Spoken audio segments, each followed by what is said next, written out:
ژور بحثونه د چارو له شنونکو سره خبرې اترې، رښتینی ښکارا صریح ژور او دقیق تحلیلونه د هیواد او نړۍ روان حالات لا بېلابېلو زاویو او ګڼو موضوعاتو سره قدم په قدم ژور بحثونه د افغانستان او نړۍ تاوده موضوعات تر بحث او شننې لاندې نیسي.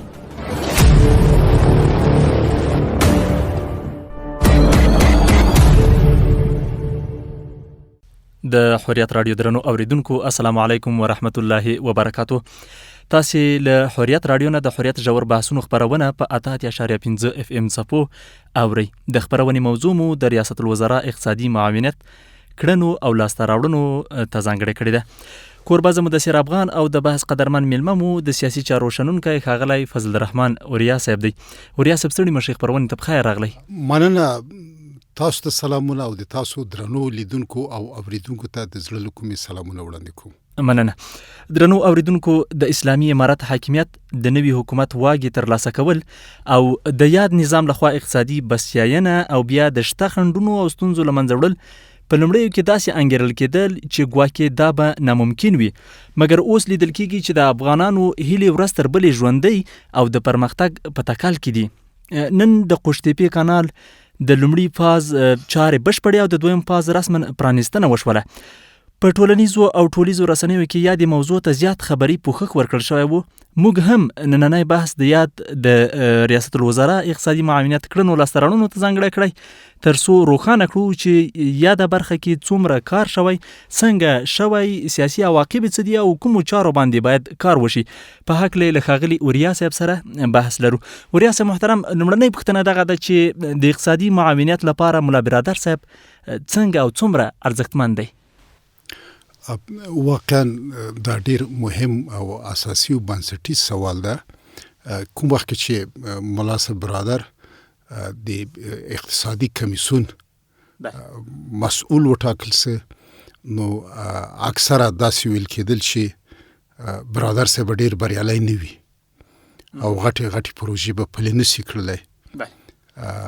اما اوس ثابته سوله نه تنها د قوشتېپې پروژه بلکې په سلهاو نورې پروژې چې ملا برادر صاحب سازماندهي کړلې، مدیریت کړلې او رهبري کړلې او هغه هم په ډیر عالی سطح په ډیر ستر بریالیتوب باندې په سلهاو پروژې طرحه، ډیزاین او په عمل کې پلې کړلې. یا د ځینو کار تمام شوی او یا ځینو باندې کار روان ده او یا ځینې ډیزاین شوي دي، په راتلونکي کې به کار په باندې پیل سي. نو راځو په ځانګړي ډول د قوشتېپې کانال د چې ډیره یو ستره زراعتي پروژه ده د سیمې په کچه باندې او په افغانستان کې دا لومړنۍ ستره اقتصادي زراعتي پروژه ده چې حد اقل په تیر یو قرن کې دغسې پروژه مونږ نه درلودله. هلته هم ډیر شکونه شتون درلوده چې دا پروژه به عملي نشي، دا به نیمګړی وي، امارات پیسې نه لري، امارات کدرونه نه لري او دلته پلان او پالیسي نشته ده. مننه. اوریا صاحب، تاسو د خبرو په تایید او تاکید باندې د قوشتېپې کانال د چارو بریالیتوب رازونه څه دي؟ یعنی د لومړي فاز کار یې هغه اټکل شوی مودې نه چې 8 میاشتې وخت ورته ټاکلی و، له هغه نه مخکې بشپړېږي. نو اول کې هم دغسې شکونه و، مګر بله د ملا برادر صاحب عالی مدیریت، غښتلی مدیریت او د صمیمیت، د تعهد او د ژمنتیا کار ته، د هیواد بدلون ته دا ثابته کړله چې دغسې سترې پروژې هم عملي کېدلی شي. دا پروژه په دغسې یو حالت کې عملي کېږي چې افغانستان تر تحریمونو لاندې ده، افغانستان چا په رسمیت باندې نه ده پیژندلی، بهر مرستې نه راځي او دننه هم مونږ لوږه فقر لرو. د افغانستان اسلامي امارت هم نوی واک ته رسېدلی ده.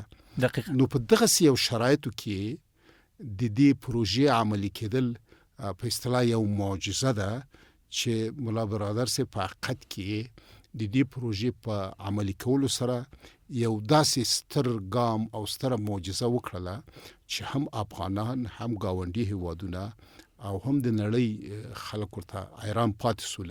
بله دغه پروژه چې د داود خان وخت کې ډیزاین شوی و، مګر هغه وخت کې یو خیال و، یو خوب و داود خان لپاره که دا خوب په حقیقت تبدیل شي. بله بیا لغینه راورسته چې حکومتونه راتلل، هر یو دغه خوب لیده او هر یو وختل چې خپل خوب عملی کی، اما ځان کې یا عملی توانمندی نه درلودله یا عملی ژمنتیا نه درلودله. مګر اوس امارات د افغانستان اسلامي امارات دغه خوب ته د عمل جامه ور واغوستله. هغه خیالونه چې تیرو حکومتونو په دې حق لیدل، هغه خیالونه نن په واقعیت باندې تبدیل سول. بله او عملا پروژه په عمل کې پلس ولا زمونږ گاونډي هیوادونو په ځانګړي ډول مرکزی اسیا هیوادونو اصلا باور نه کوي چې افغانان دغه یو پروژه جوړه کی. نو هغه څه چې په تیرو 40-50 کلونو کې چې دا پروژه ډیزاین شوی ده خوب او خیال ګڼل کېده، نن هغه خوب او خیال په یو واقعیت باندې تبدیل سي او د دې نوښتګر، د دې مدیر، د دې رهبر مولا برادر صاحب چې دغه کړنې د تقدیر او قدر وړ دي. مننه. دلته یو د مولا برادر صاحب غختله او پیاوړی مدیریت او د دې ترڅنګ شنونکي په دې اندي چې په افغانستان کې کډرونو ته ارزښت ورکړل سه، یعنی د ملي پراختیایي شرکت مشر عطاش صاحب په دې کې ډېره ونډه لرله. نور کوم رازونه دي چې د قشتې کار؟ ګوره مولا برادر صاحب خو رهبری کننده رول درلوده د هیواد په سطح او ځانګړي ډول په دې پروژه کې. بله او د عمومي مدیر په حیث باندې و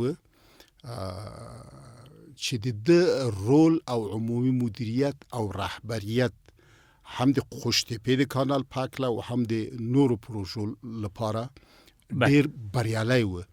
لکه پخوا چې جهاد بریالی و، د یو ژمنتیا د یو فکر پر بنسټ کېده، نو مولا برادر صاحب دغلته د یو فکر پر بنسټ باندې، د عقیدې پر بنسټ باندې دغه اقتصادي جهاد وکاوه او بریالیتوب ته ورساوه. عمل مولا برادر صاحب نه لاندې کسان چې دي له عمومي رئیس څخه نیولې تر انجینرانو پورې، تر کارګرانو پورې، تر ډریورانو پورې، د دې ټولو کارونه د هر یو کار په خپل ساحه کې د قدر وړ او د تقدیر وړ ګڼل کیږي.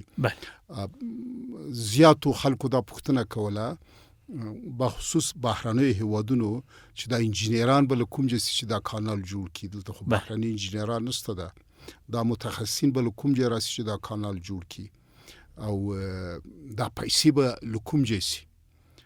مګر ولیدل سوله چې مونږ په خپل داخلي داسې غښتلي کادرونه درلودل، داسې غښتلي مسلکي کارګران او کارمندان مو درلودل چې د قوشتېپې بېنظیره پروژه بریالیتوب ته ورسوله، چې د دې ټولو کړنې د هر چا کړنه په خپل ځای کې ستر تغییر او بدلون ده او د قدر وړ ده. او همدغسې د دې پروژې پیسې چې 8 میلیارد ډالر بودیجه ده، دا له ملي بودیجې نه تمویل شوي دي، چې هیڅ چا فکر نه کوي چې د افغانستان اسلامي امارات 8 میلیارد ډالر وبکه 8 میلیارد افغانۍ د دغه پروژې لپاره ګوښه کی، او چا فکر کوي چې امارات دومره پیسې هم پیدا نشي کړلی. دا بل ستر ابتکار د افغانستان د اسلامي امارات و، په ځانګړي ډول د اسلامي امارات مشرتوب چې دغه یو پروژه منظور کړله، دغه یو پروژې ته پیسې ورکړلې او دغه پروژې د عملي کولو لپاره ټینګ د مولا برادر صاحب شاته ودرېده. که دغه حمایت نه وای خو مولا برادر صاحب نسوای کولی چې دا پروژه بریالیتوب ته ورسوي. بالکل. اوریاس محترم، افغانان ویاړي او ډیر لیوالتیا لري چې حتی لاړ شي قوشتېپې نه نږدې نه لیدنه وکړي، هلته ورځي او د عکسونه یې په خواله رسنیو باندې هم ډېر خپاره سوله. علتونه څه دي چې افغانان دومره خوشحاله دي د قوشتېپې په جوړولو ګوره باندې؟ افغانستان یو زراعتي هیواد ده. زمونږ 80% خلک په زراعت باندې مصروف دي. بله سرل دي چې زمونږ 80% خلک په زراعت باندې مصروف دي، مګر مونږ غذایي توکي له بهر واردوو، لکه وریجې، لکه غنم، لکه اوړه، لکه لوبیا. نخود خپل هم یو زراعتي هیواد یو. بله دومره زراعتي محصولات نو تولیدولی چې زمونږ د ځان بسي او خود کې پاسو. بیا هم زو په ځانګړي ډول ګاونډي هیوادونو نه راوړو دلته او خپل مصرفو. او زمونږ زراعت چې و دا کلاسیک بڼه درلودله، مدرن نه و، صنعتي سوی نه و. بله مګر دا لومړی ځل ده چې یو مدرن کانال جوړیږي د 300 کیلومتره په اوږدوالي باندې، د 100 متره په عرض باندې، د 8.5 متره په چقور یا عمق باندې جوړیږي او تقریبا 600,000 هکتاره ځمکه زراعتي مځکه هم په عصري او مدرن شکل جوړیږي. بله چې دغه ټول شیان او له بلې خوا دا ټول د افغانانو په لاس، د افغانانو په مدیریت، د افغانانو د کادرونو په واسطه، د افغان کارګرانو په واسطه، د افغان مشرتوب په واسطه باندې. نو دا ټول شیان نه تنه افغانانو ته جالب دي بلکې ګاونډي هیوادونو ته هم جالب دي. هغه د چې ټول خلک زی ګوري چې دا څه شی ده. بله دا عظمت د پروژه هغه بریالیتوب ګوري او خوند ترې اخلي. او که ما او تا ته هم زمینه مساعد وسوله زه ته به هم یو ورې ولاړ شو که د خدای پاک رضا وه. د افغان ملت، د افغان حکومت او د ملا صاحب برادر لاسته راوړنه، د افغانستان د اسلامي امارت لاسته راوړنه به له نږدې نه وګورو. مننه. تاسو یادونه وکړله اوریاس محترم، قوشتېپې ته څېرمه ځمکې چې اوس دا به په عصري زراعت باندې بدلیږي، دا به څوک آبادوي او افغانانو ته له اقتصادي ګټو نه او زراعتي ګټو نه علاوه سیاسي ګټې هم شته او که نه؟ ګوره چې دا 3 مرحلې لري. بله اوله مرحله چې باید په 2 کلونو کې تکمیل شوی وای، مګر د ملا برادر صاحب او د نورو مشرانو، کارګرانو، انجینرانو، متخصصینو د کار او کوښښ او زحمتونو په نتیجه کې تقریبا په 1.5 کال کې د عملی سوله، یعنی 6 میاشتې له پلان د مخکې عملی سوله. دقیقا دا لومړی پازي.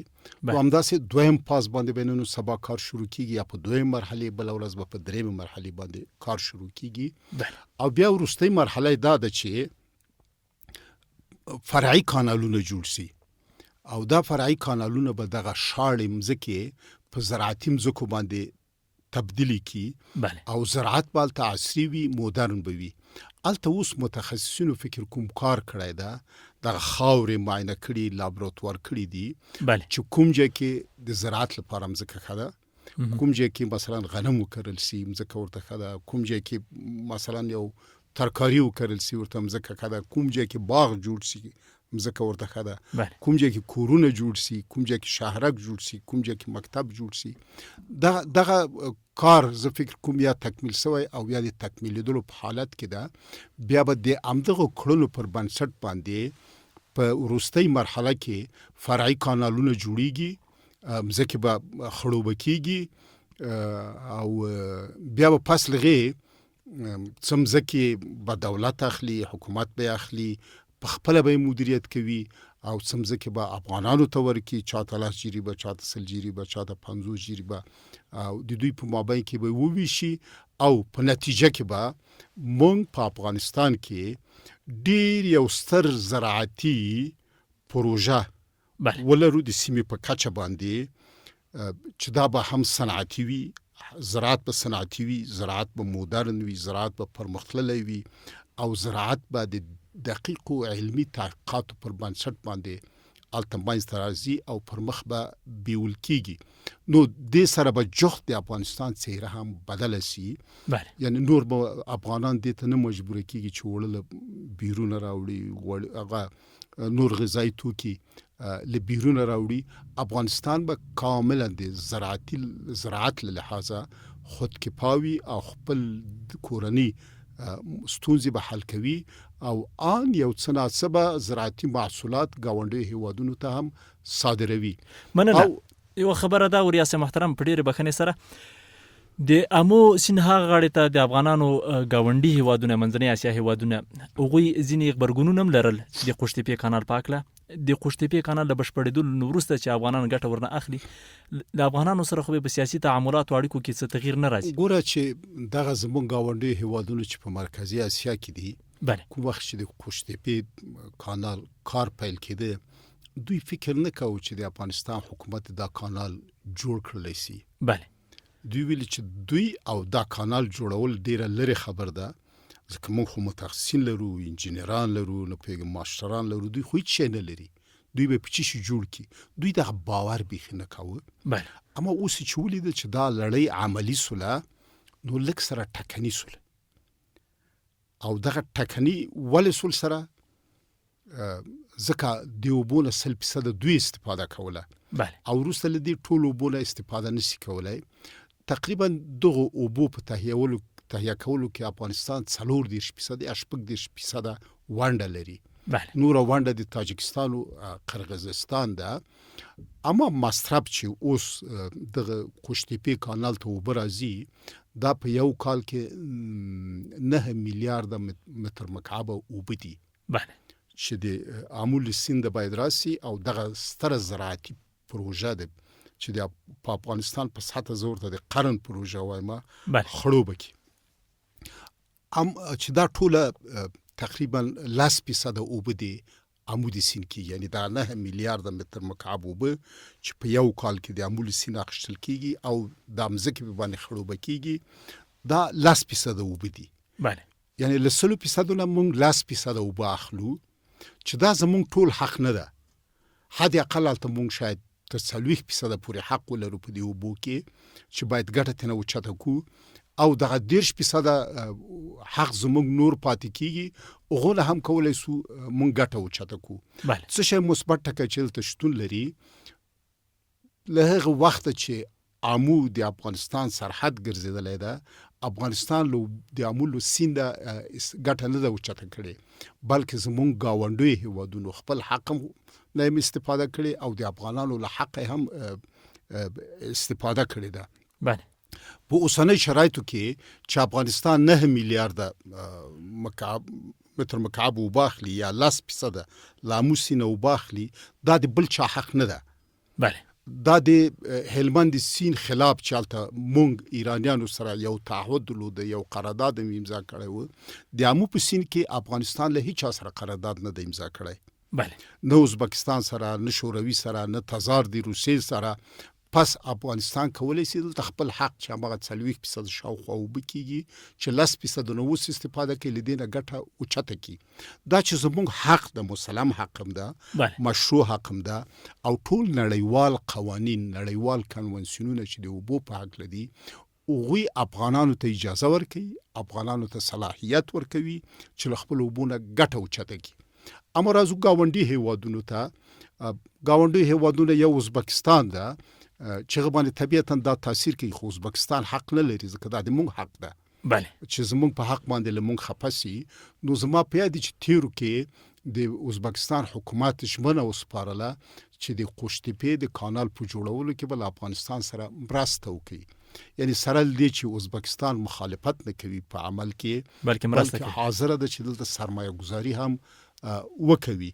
چې دغه کړنه د ازبکستان د قدر وړ ده، او بل دا د محیط په شرایطو اقلیم باندې تاثیر کوي، چې دغه اقلیمي بدلون چې دلته راځي، دا د ازبکستان په ګټه هم ده، د افغانستان په ګټه هم ده، او د ترکمنستان په ګټه باندې هم ده. بله، پس دا اوبه د افغانستان او د مرکزي اسیا هیوادونو روابط منفي خواته نه بیایي، په روابطو اړیکو باندې منفي تاثیر نه کوي، بلکې عملاً هغوی حاضر دي چې دلته سرمایه گذاري کوي. او همداسې ځینې خصوصي سرمایه‌داران، شخصي سرمایه‌داران، زه اطلاع لرم چې روسان دي، ازبکان دي، ترکمنان دي، هغوی هم غواړي چې په راتلونکي کې دلته راسي، ډېرې سترې زراعتي پروژې جوړې کړي، او حتی روسیه هم شاید دلته پروژې جوړې کړي. پس دغه اقتصادي پروژه د ټولې سیمې په ګټه ده، او د ټولې دنیا په ګټه ده. دنیا په ګټه ولې ده چې په افغانستان کې بدلون راځي. نور دنیا مجبور نه ده چې هلته اوړه راوړي د بشري مرستو په نوم باندې توزیع کړي. علاوةً دنیا معمولا د غذایی موادو له کمښت سره مخ شوې ده. وخت چې هلته په پریمانه کچه باندې غذایی مواد تولید سي، دا په خپله د بازار د نړیوال بازارونو باندې مثبته اغیزه کوي. پس له دې پروژې نه هم نړیوال مرسته کوي، هم نړۍ ولسونه مرسته کوي او ورسره مرسته کوي، او هم زمونږ ګاونډیو هیوادونو ته مرسته رسیږي او هیڅ نوع نزاع او جنجال نه رامنځته کوي. یو شی چې ډېر مهم ده چې هغه باید زه ووایم، تر اوسه شاید رسنیو ته نه وي راغلی، روسانو او ازبکستان یو قرارداد امضا کړی ده چې د دغه قرارداد پر بنسټ باندې روسان حاضر دي چې ازبکستان ته د برق د تولید لپاره اتومي تاسیسات جوړ کړي. نو د دوی یوه هیله دا به وي چې موږ به برق درکو ټول افغانستان ته، خو تاسې دا قوشتېپې کانال پرېږدئ، کار مه پې باندې کوئ او اوبه مه راکموئ. یعنې دوی حاضر دي ټول افغانستان ته برق ورکړي له همدغې اتومي دستګاو نه چې روسان یې ازبکانو ته جوړوي. خو دا زموږ په ګټه نه ده. زموږ په ګټه همدغه ده چې دا قوشتېپې کانال پروژه سر ته ورسیږي او افغان ولس د تل لپاره له دې نه ګټه اوچته کړي. مننه. تاسو یادونه وکړه وریاسه محترم چې د حکومتونو په دورانونو کې د وخت په تناوب کې او حتی تاسو د قرن د کانال یا د پروژې نوم ورته غوره کړ.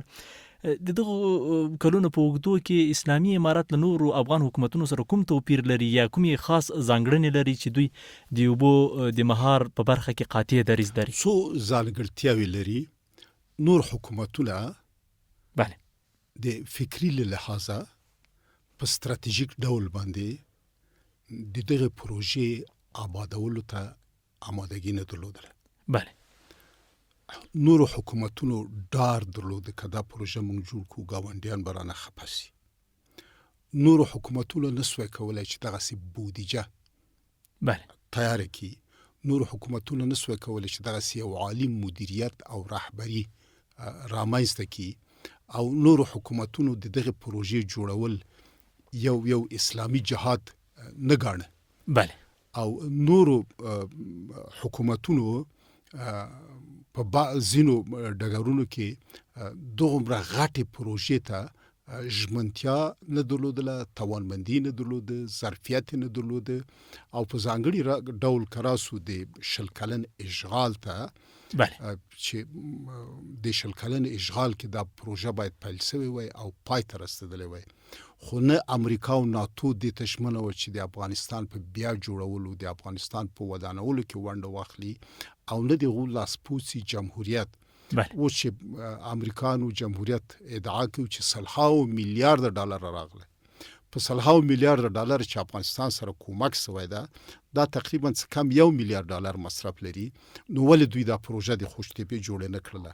دوی خو پریمانه پیسې درلودلې، پریمانه مدرن وسایل او تجهیزات درلودله، ښه ډېر داخلي او خارجي متخصصین او انجینران هم درلودله. خو له یوې خوا اشغالګر ځواکونه د افغان ولس په وړاندې چې دوی ته باید زیربنایي تاسیسات او پروژې جوړې کړي ژمن نه و، او له بلې خوا نه غوښتل چې افغان ولس اوساسي، بسیاسي او د اقتصادي لحاظه په خپلو پښو باندې ودرېږي.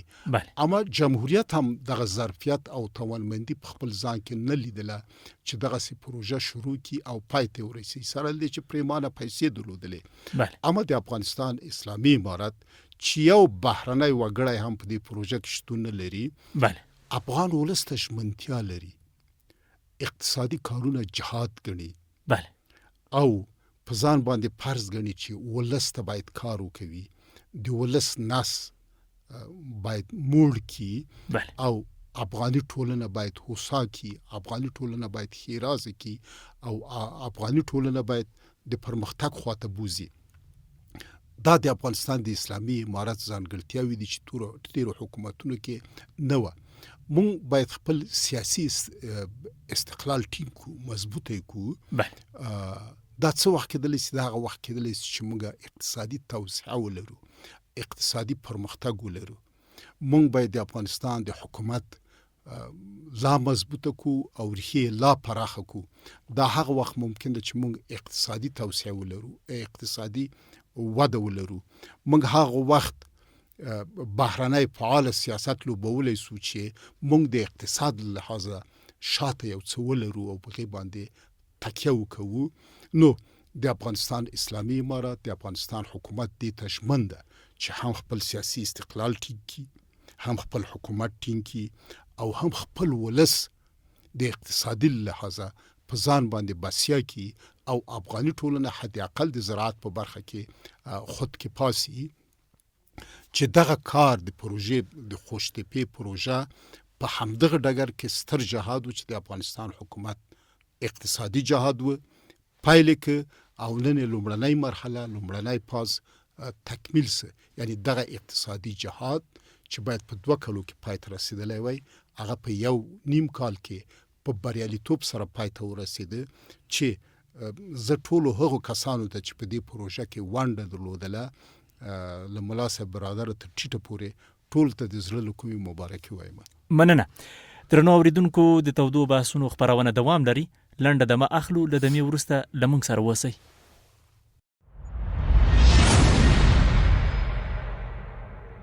ای اسلام، ای دین جاودان، ای راحت پر ز جود و توان. آیا می خواهید که با روایت برنامه‌های مهم و ارزشمند شما را مستفید و آگاه سازیم؟ ما فرصت را برای شما ایجاد نموده ایم تا مطالب اسلامی را برایتان بازگو نماییم. ما مصمم هستیم که برنامه‌ای را تحت عنوان سلسله دانستنی‌های اسلام تهیه نماییم.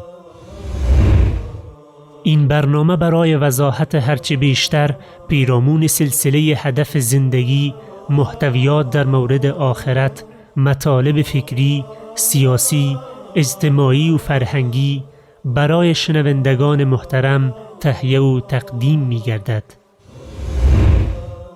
شما می توانید برنامه سلسله دانستنی‌های اسلام را روزهای یک شنبه ساعت 11:30 قبل از ظهر و تکرار آن را روزهای 5 شنبه و جمعه ساعت 11:30 قبل از ظهر روی موج 88.5 FM از رادیو حریت شنونده باشید.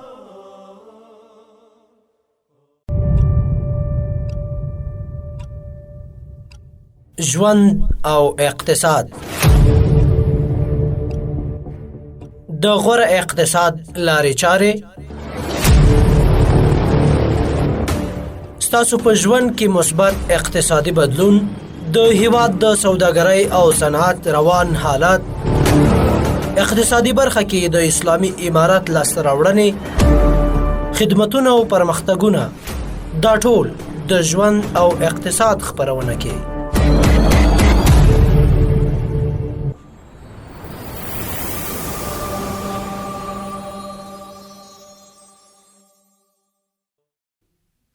د حریت رادیو درنو اوریدونکو، تاسو د حریت ژور بحثونه اورئ. خپرونه دوام لري. د بحث موضوع مو د ریاست الوزرا اقتصادي معاونیت کړنو لاسته راوړنو ته ځانګړې کړې ده. د بحث میلمه مو د سیاسي چارو شنونکی ښاغلی فضل الرحمن اوریا صاحب دی.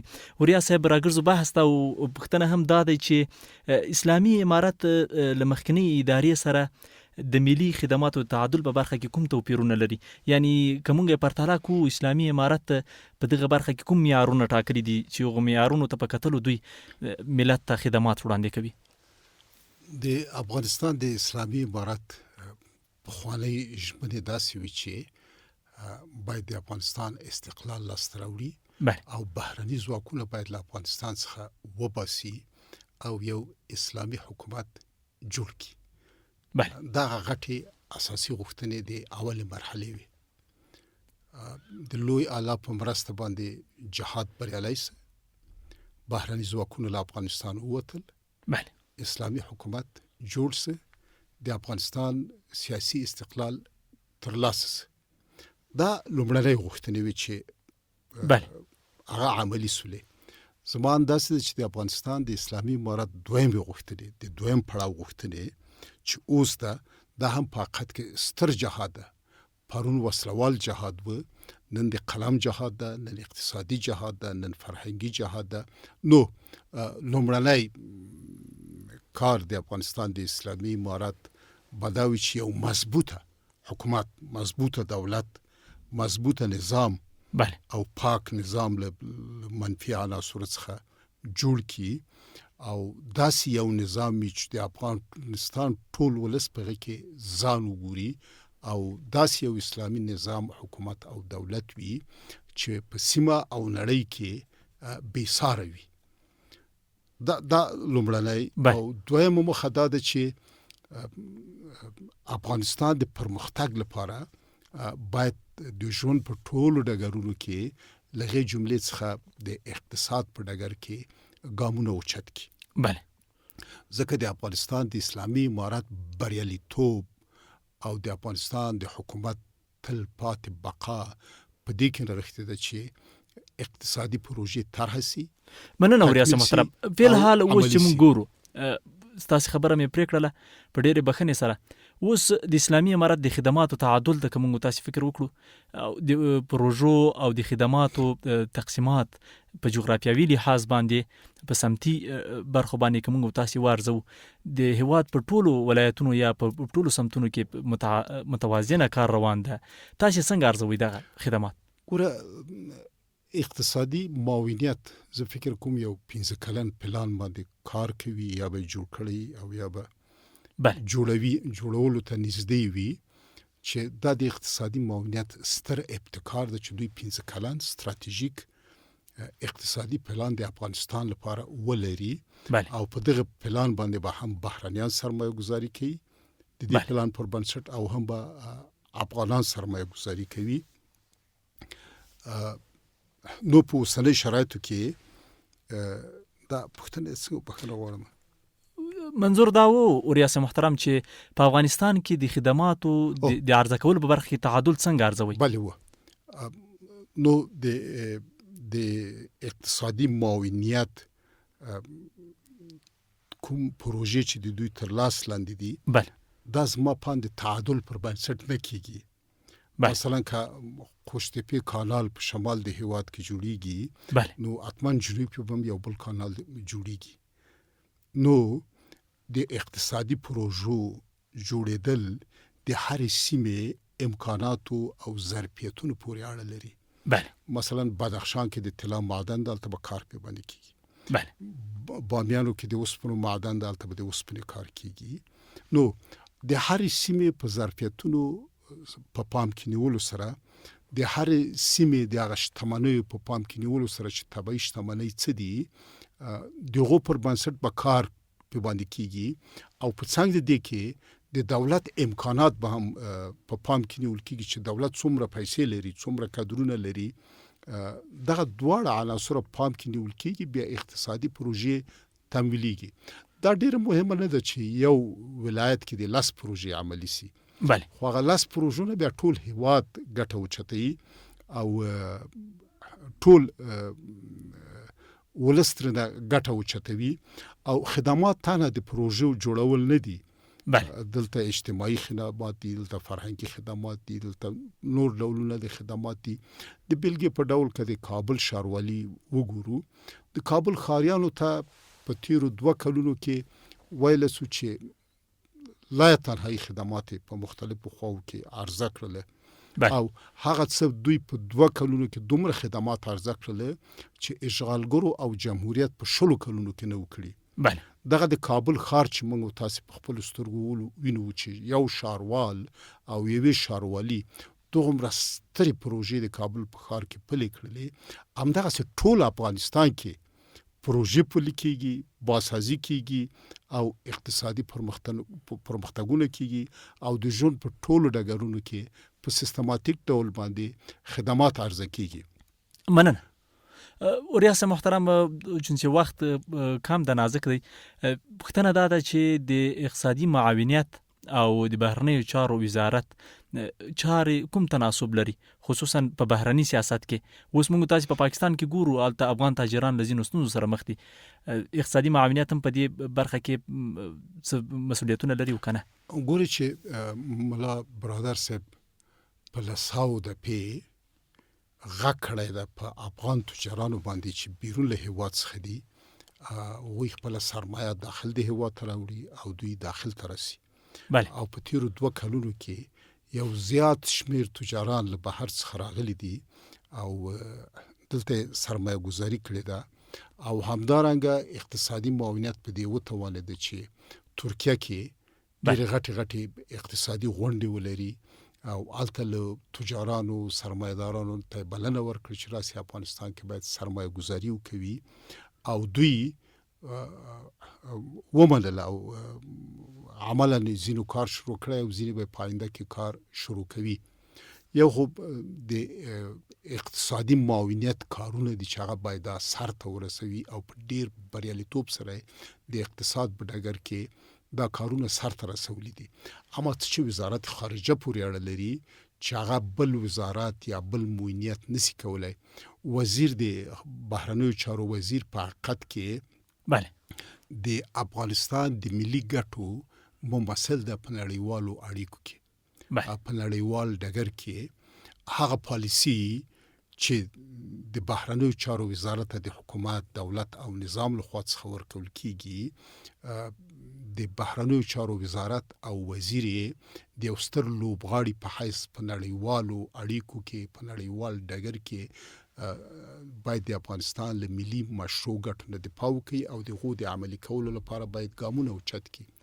چې د بهرنیو چارو د وزارت یوه دنده دا ده چې له اقتصادي معاونیت سره مرسته وکړي او د اقتصادي معاونیت د پلانونو د تطبیق لپاره، د اقتصادي معاونیت د پلانونو د لا تطبیق لپاره په بهر کې باید دوی لابي وکړي، بهر کې باید کمپاین وکړي، افغاني سرمایداران باید دعوت کړي، بهرني سرمایداران باید دعوت کړي، نړیوال سازمانونو ته زمینه او شرایط مساعد کړي، دولتونو حکومتونو سره وغږیږي او دې ته زمینه مساعد کړي چې په افغانستان کې سرمایه گذاري وسي. او دغه سرمایه گذاري نو بیا په دویم ګام کې اقتصادي معاونیت مدیریت او رهبری کوي.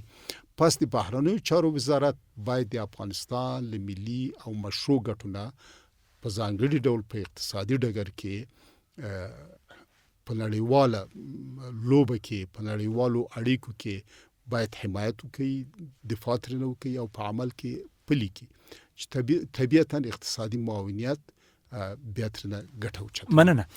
د اوبو د مهار په برخه کې افغان حکومت اسلامي امارت څومره کوټلي ګامونه پورته کړي دي او څومره مزال پاتې ده په دې برخه کې چې باید وشي؟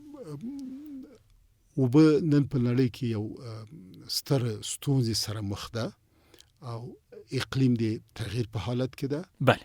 او د اقلیم د تغییر سره جفت وچکالي لړۍ هم روانه ده او افغانستان د نړۍ له هغو 4 هیوادونو څخه ده چې وچکالي ځپلی ده او وچکالي به نور هم وځپي. بله. او په ګاونډیو هیوادونو کې وروسته له تاجکستان موږ پریمانه اوبه لرو. بله. خو دغه اوبونه تر اوسه پورې زیاته ګټه نه ده اوچته سوې. بله. د یو هیواد د پرمختګ لپاره اولین شی چې په کار دغه باید برق ولري. بله. که یو هیواد برقونه لري، دغه صنعت، دغه زراعت، دغه اقتصاد پرمختګ نشي کولای. بله. او افغانستان په خلاص لاس باندې نشي کولای چې غټ بندونه جوړ کړي. هر چیرته چې بند جوړي ګاونډي هیوادونه باید بیا غالمغال کوي. نو پر دې بنسټ باندې د افغانستان حکومت باید اوبه مهار کړي او د اوبو په سر باندې واړه بندونه جوړ کړي. بله. او دغه واړه بندونه بیا په ګاونډیو هیوادونو باندې هم اغیزه نه لري او هغوی هم بیا ډیر منفي عکس العمل نشي ښودلی. پس د افغانستان حکومت لس راتلونکي کلونه وخت لري چې دوی د اوبو په سر باندې بندونه جوړ کړي، اوبه مهار کړي. حد اقل زما اندازه چې په دغه 10 کلونو کې دوی باید 100 د برېښنا بندونه باید جوړ کړي، واړه او غټ. او په دغه 10 کلونو کې افغانستان د برېښنا له لحاظه باید کاملا خودکفاسي او د افغانستان په هر ګوټ کې باید برق وسیږي او حتی دومره برق باید ولرو چې ګاونډیو هیوادونو ته هم صادر کو. نو د دې برق د تولید یوه اساسي برخه د اوبو په سر بندونو جوړول، د اوبو کنټرول او د اوبو مدیریت ده او په همدغه لسو کلونو کې لږه قوشتېپې غوندې یا لږ واړه یا لږ غټ په سلهاو نور کانالونه باید مننه وریاسه محترم، تاسو مخکې اشاره وکړله چې ځینې سیمې د دغسې پروژو ظرفیت لري. قوشتېپې ته په کتلو په افغانستان کې نور کوم داسې مشهور یا ارزښتمن ځایونه ولایتونه دي چې په هغه کې داسې پروژې تطبیق کېدلی شي؟ عرض کومه نو بله 10 کاله وروسته بیا افغانستان نشي کولای چې په پراخ لاس باندې زراعتي فارمونه جوړ کړي او د برېښنا لپاره د بند برقونه جوړ کړي. نو موږ ټول 10 کاله وخت لرو چې 10 کاله کې خپل اوبه کنټرول او مدیریت کو او لبونه هم په زراعت کې هم په شکلو کې او هم د برق د تولیدولو لپاره حد اعظم ګامونه اوچت کو. اوس د افغانستان اسلامي امارت دغه ستر هغه فرصتونه طلایي فرصتونه د دوی په واک دي. نورو جیرو کې مثلا که تاسو ولاړ شئ فراه ته، نیمروز ته، د هلمند دښتو ته، دا ټول ضرورت لري چې هلته باید یا قندهار کې ترنک فارم ده چې هلته هم باید دغه ستر زراعتي فارمونه جوړ شي. جلال آباد کې ستر زراعتي فارمونه لرو خو جلال آباد دا ظرفیت لري چې نور ستر فارمونه هم جوړ شي. خوست، پکتیا دا ټول یو څه نه څه دغسې ظرفیتونه لري او دې ظرفیتونو نه زیاته ګټه باید اوچت شي. چې مهم دا کونړ سیند ده چې دا ښې پرېمانه اوبه لري او هلته دغسې ظرفیتونه شته چې په 10 بندونه د برق تولید برق جوړ شي بدون دې چې په ګاونډیو هیوادونو باندې اوبه کمې شي یا هغوی عکس العمل وښیي. نو له دغه فرصت نه باید استفاده وشي د ټولو ولایاتو او ولسوالیو له ظرفیتونو نه، که هغه طبیعي منابع دي، که هغه کدرونه دي، که هغه فرهنګي امکانات دي او که هغه نور امکانات دي، باید د افغانستان حکومت نه ګټه اوچته کړي. مننه. د وروستۍ پوښتنې په ځواب کې تاسو ووایه وړاندوینه څه ده چې په دغه ډول مزل اسلامي امارت وکړي خصوصا په انکشافي برخو کې 10 کاله وروسته یا 15 کاله وروسته به افغانستان په کوم حالت کې وي؟ که چېرته تر 10 کالو پورې د افغانستان اسلامي امارت زراعت عصري او مدرن کی او په سلهاو واړه او غټ فارمونه جوړ کی، بندونه جوړ کی، برق تولید کی په ځانګړي ډول اوبو څخه، افغانستان بیا له اقتصادي لحاظه خودکفاوي. اما پس له 10 کلونو موږ دغه چانس بیا نه لرو که بیا اوبو باندې بند جوړی، که د اوبو لپاره غواړي چې فارم جوړ کړي، بیا ګاونډي هیوادونو ته موږ سره شخړه کوي او بیا په نړیوالو قوانینو باندې هم شاید موږ لږ او ډیر ملامت کی. نو اوس دغه 10 کاله طلایي کلونه چې په مخ کې لرو له دې نه باید هم د زراعت او هم د اوبو د کنټرول او مدیریت لپاره غټه اوچته شي. مننه. قدرمن اوریدونکو، د خبرونې د پای شیبې دي دا و د حریت ژور بحثونو خبرونه چې د ریاست الوزرا اقتصادي معاونت کړنو لاسته راوړنو ته ځانګړې شوې وه. د بحث قدرمن میلمه مو د سیاسي چارو شنونکی ښاغلی فضل الرحمن اوریا صاحب. له دوی نه خورا زیاته مننه چې خپل قیمتي وخت یې موږ ته راکړ. له تاسو نه مننه او په آخر کې عرض کوم چې لکه څنګه چې ټول پوهیږو په هرات کې یو غټه غمیزه رامنځته شوې ده او دا غمیزه لا ادامه لري چې زموږ په زرهاو هیوادوال شهیدان سوي، زخمیان سوي، کلي، قریې، کورونه ټول وران سوي دي. نو زما هیله له ټولو افغانانو او د نړیوالو سازمانونو دا د هر څومره چې زر ممکن وي او هر څومره چې په توان کې وي د هرات له غمزپلي ولس سره د مرسته وکوي. مننه. او تاسو درنو اوریدونکو نه هم ډیره مننه چې تر پایه مو ملتیا وکړه. تر بیا چې زه مدثر افغان ستاسو په درانه چوپړ کې حاضرېږم، تاسې په څښتن تعالی سپارم. د حریت نور خبرونې له یاده مه باسئ، له حریت سره پاتې شئ.